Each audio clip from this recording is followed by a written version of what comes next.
Jayantibhai Ramoliya, Jetpur dying and painting એસોસિએશનના પ્રમુખ.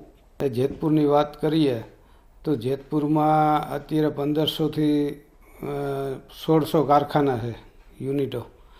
એની અંદર સાડી છપાય છે, કોટન, ટીટાંગા છપાય છે, જે આફ્રિકા જાય છે. અત્યારે વેપારમાં સારું છે. જેતપુરની અંદર 1500 યુનિટ છે, એની અંદર આશરે લગભગ 7000 સાડી છપાય છે. એટલે એક સાડી 5 મીટરની હોય, એટલે 7000 સાડી છપાય છે. અને બીજા ટીટાંગા છપાય છે, એના પણ 50 લાખ મીટરનું એનું પણ પ્રોડક્શન છે. અને જેતપુરનું આશરે ટર્નઓવર વાર્ષિક 3000 કરોડનું છે.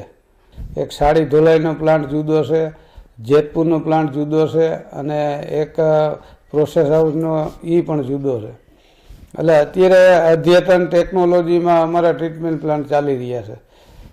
પહેલાં જે ગટરમાં પાણી નાખતા હતા એના બદલે અમે અમારા દરેક વિસ્તારમાંથી અલગ અલગ સમ્પ બનાવ્યા છે.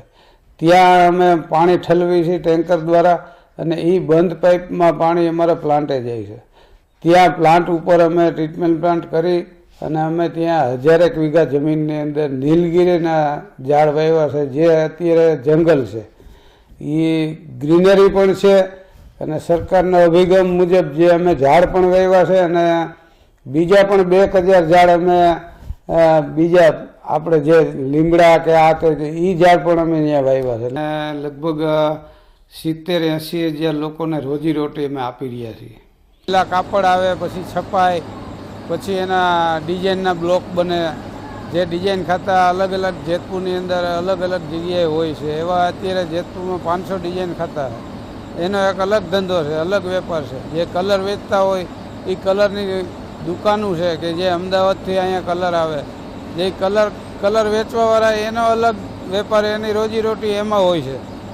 પ્લાસ્ટિક, જેમ કે થેલી આપણે પૂરવાની હોય સાડીમાં, થેલી પૂરીને અમે આપતા હોય, એ થેલી વેચવાવાળા પણ અલગ હોય છે. એટલે આની અંદર અલગ અલગ ગમ વેચવાવાળા હોય છે, સિલિકેટ વેચવાવાળા હોય છે. એટલે અલગ અલગ આ સાડી 17-18 જગ્યાએ ફરે છે.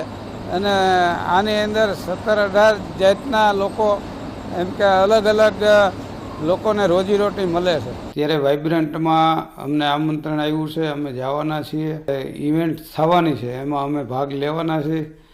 આની પહેલાં જ્યારે ગાંધીનગર પણ વાઇબ્રન્ટના દરેક વાઇબ્રન્ટમાં અમે ભાગ લીધો, જેથી કરીને વાઇબ્રન્ટના હિસાબે આપણે અહીંયા ઘણી પ્રગતિ થાય છે, અને ઘણા લાભો અને ઘણા સ્કીમો એમાંથી અમને મળે છે.